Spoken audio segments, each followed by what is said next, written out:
Coming up on Network Africa.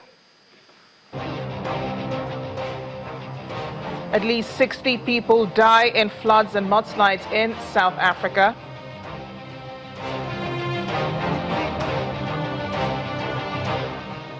The Sudanese army promises not to use force against protesters who are demanding civilian rule.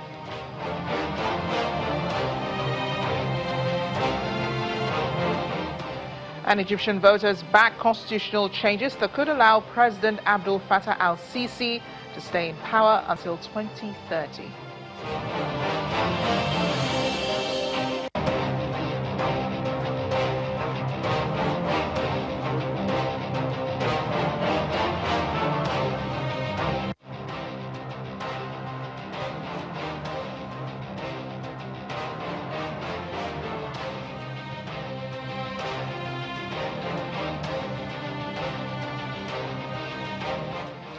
And welcome to the program. I am Amarachi Ubani. We begin in South Africa, where at least 60 people have been confirmed dead following heavy rains and flooding in the coastal town of Durban and in the surrounding areas. Homes and schools were flooded during torrential rains, which began over the Easter weekend.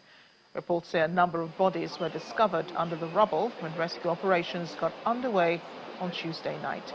The death toll is expected to rise as several people remain unaccounted for. The raging floods damaged at least 2 universities, businesses and homes, while hundreds of people have been displaced.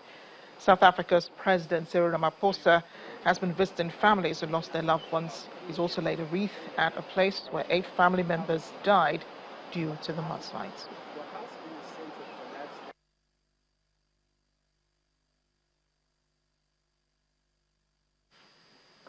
Let's talk to our correspondent in South Africa, Becky Miley. She has more on this. Becky, were there previous warnings about these floods and these mudslides before the rain started? And how did authorities react to the warnings, if there were any? Yes, good afternoon. There were warnings, but then normally the warning is like when the rain is at 50 millimeters. But this time around, the rain came at 200 millimeters, which is 3 times more than, the normal rain there.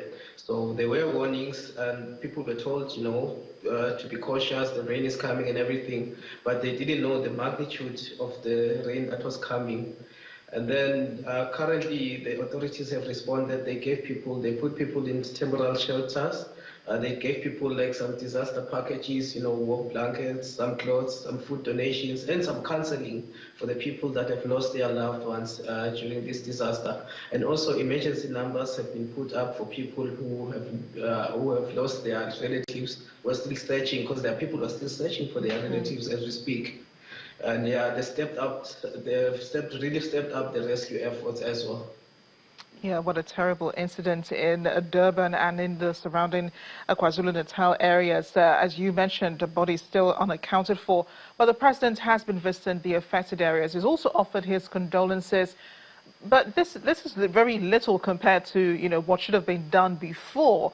What else is the government doing to alleviate the sufferings of those who are displaced by the floods, apart from putting them in shelters, as you mentioned? Will there be some compensation, perhaps, for those who have lost homes and everything? Well, possibly, but the thing is that as we speak now, the disaster is not yet over, because we're still expecting more rains to come later. So everything will be evaluated after, when we know that the rains have stopped and actually some work can be done. But the people who are displaced, are currently being taken care of. And maybe later, some of the houses or structures may be rebuilt and everything. But currently, we are not sure what will happen. We still have to wait for the weather to calm down a bit first. What's the feeling in these areas like Durban and KwaZulu-Natal, with the disaster that has happened, seeing what had happened in Mozambique and in Zimbabwe and in Malawi following Cyclone Idai? What are they saying? What's the emotion like in these areas? Well, it is very sad. It is very sad. People are still in shock, because, we are still recovering from watching our neighboring countries go through such disasters. And then now it's happening here. And that after every big disaster like floods, then you get like ripple effects. you get things like outbreaks of diseases and stuff. So people are still very much in shock. As you can see, like right now, over 1,000 people lost their homes. So people are still really in shock, and it's quite emotional down there. Becky, thank you again for bringing us up to speed on this. We do understand it's still a developing story. I will look to you for more updates. Comoran authorities have closed their airports for at least 24 hours as a precautionary measure against what they're expecting will be Cyclone Kenneth. Officials say schools have also been closed. The Comoros Islands have been on a cyclone alert since Tuesday. The north of Grand Comoro Island is on the path of the severe tropical storm, which is expected to turn into a cyclone later today. Meteorologists predict that the cyclone could also hit Mozambique and Tanzania. People in parts of Mozambique, Malawi and Zimbabwe will remember still reeling from the after effects of Cyclone Idai, which according to Disaster Emergency Committee is killed at least 960 people altogether and left at least 3 million people in need of humanitarian assistance. In Sudan, protest leaders are calling for 1 million people to march tomorrow to demand the military council hand over power to a civilian administration. This has been the central demand of protesters since the army ousted President Omar al-Bashir. The head of the Sudan Military Transitional Council, Lieutenant General Abdel Fattah Abdurrahman Burhan, has promised that the army will not use force against protesters. He spoke as African leaders extended their ultimatum for the military to organize a return to civilian rule. Hundreds of protesters from the birthplace of the uprising that toppled Sudan's former president, Omar al-Bashir, roll into Khartoum to support activists demanding that the military hand over power to civilians. About 4,000 protesters, many of them waving Sudan's green, red, black and white flag, greeted them at Khartoum's main station as a train arrived from Atbara.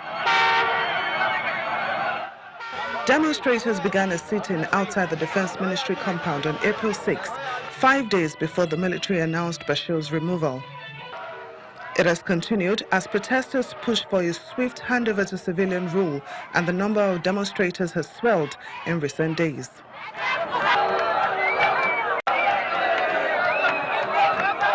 A Sudanese woman who has come to symbolize the protest says her country's revolution is far from over. She says she is seeking to remove what she calls a regime of murder and tyranny in its entirety. My nickname was Kendaka, which is originally a name given to Nubian queens. The Nubian queen was brave, strong and wise. She had a kingdom. She was the one who knew how to sort out her affairs. She was brave and oftentimes a warrior. So throughout the last movement, my nickname was Kendaka, the Sudanese girl or woman participating in the movement in reference to strength, braveness and endurance. All of the fighters in the street and all over the square were Kendaka. The nickname of Kendaka does not apply to me. They were all Kendaka. Ala Salah, who was initially known as the woman in white, rose to prominence after a video of her addressing protesters from a car roof at the beginning of April went viral.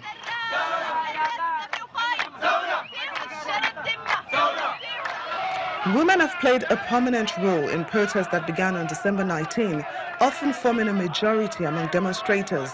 Sudan's military ousted al-Bashir on April 11 and formed a transitional military council to run the country for up to 2 years before elections.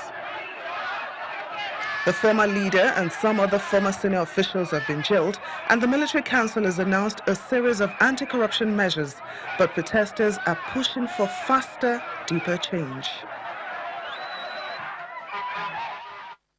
Meanwhile, the U.S. Deputy Assistant Secretary of African Affairs, Makila James, has called on the Sudanese military to transfer power to a civilian administration as soon as possible. Ms. James says addressing the issue of removing Sudan from the U.S. list of state sponsors of terrorism can only begin once the military has handed over power. U.S. envoy made the statement after meeting the head of the Sudanese Transitional Military Council, Lieutenant General Abdel Fattah Abdurrahman Burhan. She described the general as very sincere and responsive to the people's demand for a civilian government. We're in Egypt now, where people have the parliament, is overwhelmingly voted to approve constitutional changes that could allow President Abdel Fattah al-Sisi to stay in power until 2030. The National Election Authority says 88.8% of those who took part in the referendum endorsed the proposals. The turnout was 44.3%. Mr. al-Sisi's second term has been extended from 4 to 6 years, and he'll be allowed to stand for one more term.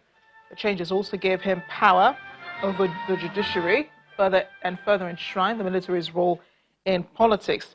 Back in 2013, Mr. al-Sisi led the military's overthrow of Egypt's first democratically elected president, Mohamed Morsi, following protests against his rule.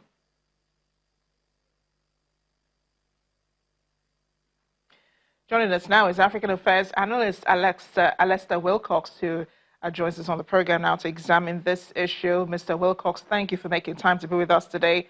What does this development in Egypt mean for Africa as a whole, considering the fact that Mr. al-Sisi is currently president of the African Union? For me, it's a very sad commentary as to the African continent in terms of leadership and leadership qualities. This is a continent that has been battling with the issue of having leaders implant themselves in office, and that has been one bane that the continent has been fighting about. And for Sisi to be, who is currently the African Union president, to also want to go this line, then that means Africa has learned nothing in terms of leadership, and they've forgotten nothing. There is this very, very big desire for anybody who goes to power in Africa to want to perpetuate itself in office. And except where there are strong institutions, where the institutions are very, very strong, and it's regrettable that Egypt do not have such strong institutions as to stand their grounds and to oppose this kind of malady that this President Sisi wants to take them to. Remember how narrowly how his re-election was keenly contested, and it was almost like a referendum against him, just for him standing alone. So for me, Africa has learned nothing and they've forgotten nothing, and it's sad, very sad to the entire world that in this time and age, African leaders are still in this same cul-de-sac that they've put themselves into. Yeah, and it appears, well, there is no a charge from the African Union, as you said, but it's a common characteristic for countries with long-term leaders not to have proper democratic institutions. But you see the same thing happen in Egypt, where President al-Sisi did take over power from former President Mohamed Morsi. He took over from former President Hosni Mubarak.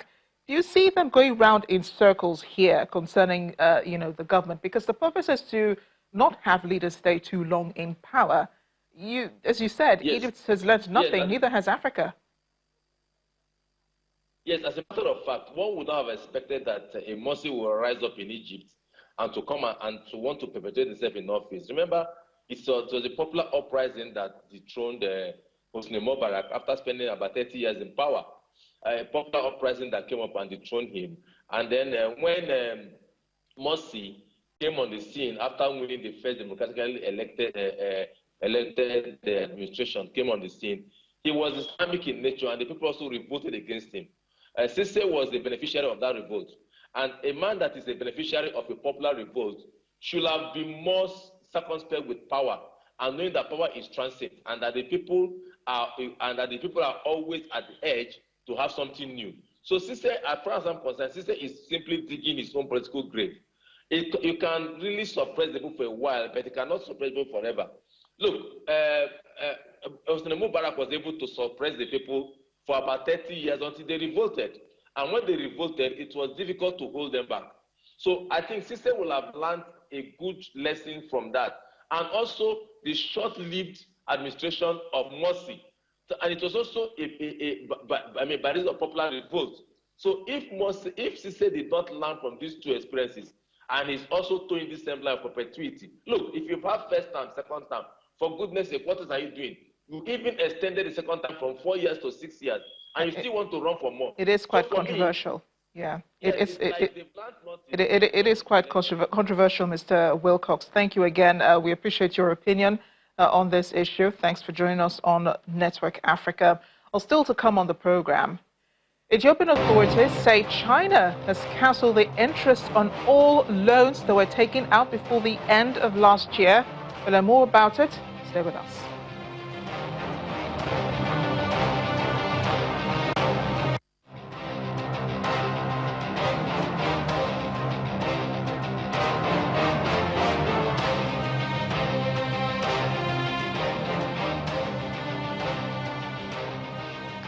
Watching Network Africa, welcome back.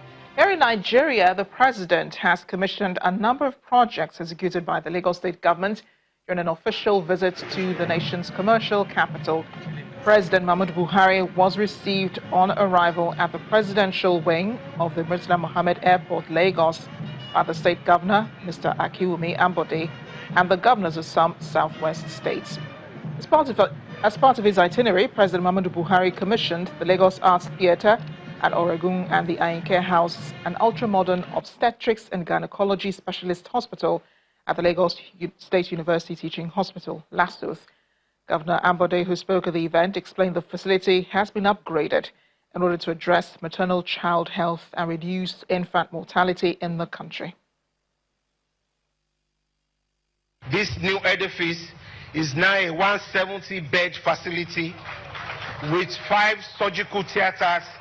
It has a 16-bed emergency care unit with 3 organ support facilities, 30-bed special baby care unit, 5 neonatal intensive care units, a fully equipped laboratory with support services, laboratories, and a blood bank. Beyond the significance for the health sector, this institute is a major contribution to our education sector also, as it becomes a veritable platform for our medical students in the state university to enhance their exposure and experience with the top-class medical equipment we have provided here. Your Excellency, distinguished ladies and gentlemen, the new Ayinke House is completely digitalized with state-of-the-art medical equipment as well as information technology services supported by the State Ministry of Science and Technology. Mr. President, as a state, we are aware that universal and basic primary health care is one of the cardinal priorities of your administration. Following this direction, we have consciously worked to bring quality, affordable and modern health care to all our citizens. Just last year, we launched the Lagos State Health Insurance Scheme to allow residents access to quality medical care with a little contribution and support from the state government. These and other efforts are directed at improving the lives of our people, especially the women and children, and by extension, the productivity of our nation. Mr. President, we are grateful that I am here personally to commission this project. It would not have been possible without your support, administrative direction, and encouragement.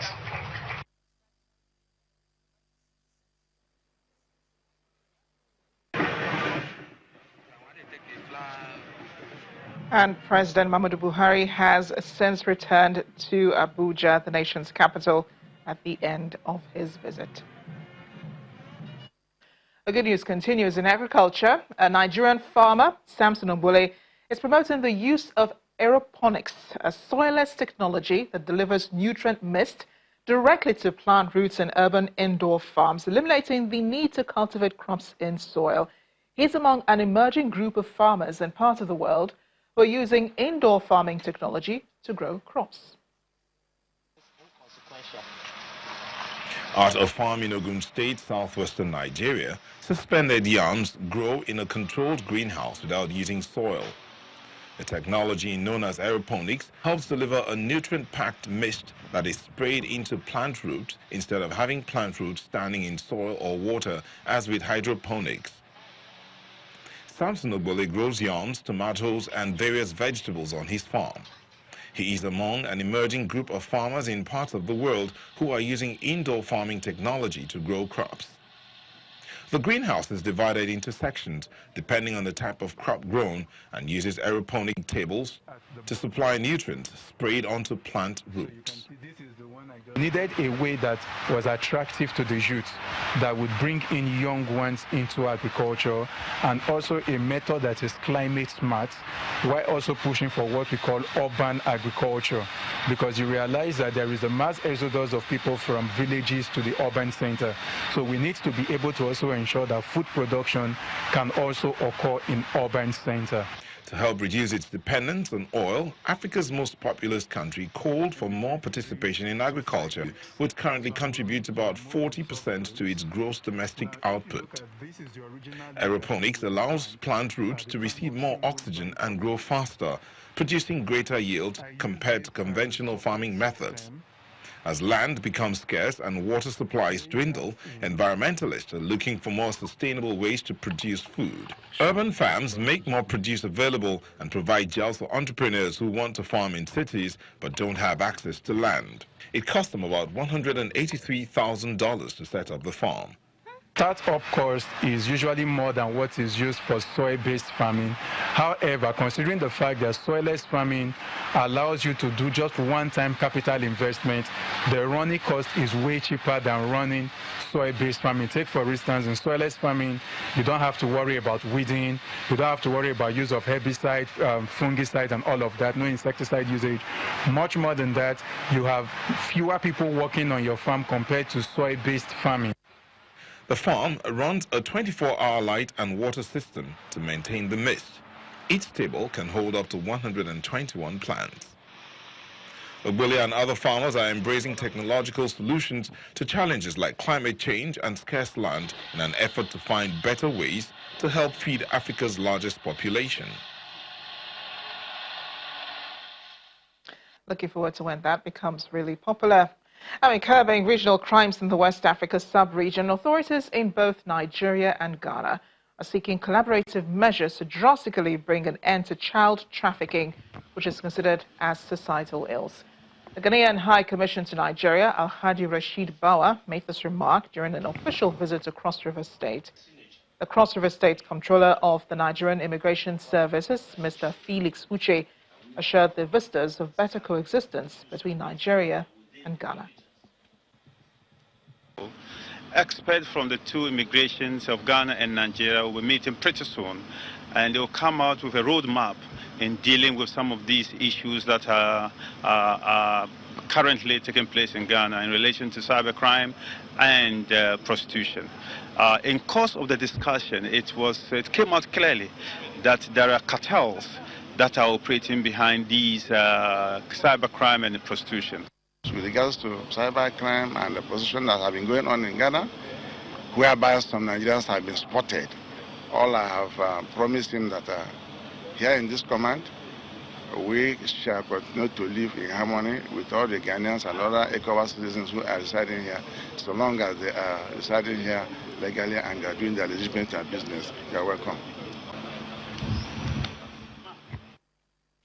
Finally, in Ethiopia, authorities are saying China has cancelled the interest on all loans taken out before the end of last year. Prime Minister Abiy Ahmed's office made the announcement following a meeting with President Xi Jinping in Beijing. Researchers estimate that since year 2000, Ethiopia has borrowed more than $12 billion from China, including £4 billion for a railway linking the landlocked country with Djibouti. The fact that the amount of interest owed has not been made public is a key concern for anti-debt campaigners, calling for loans to be transparent, as many African countries have been burdened with unsustainable debts. And that's Network Africa. Thanks for watching. I am Amarachi Ubani.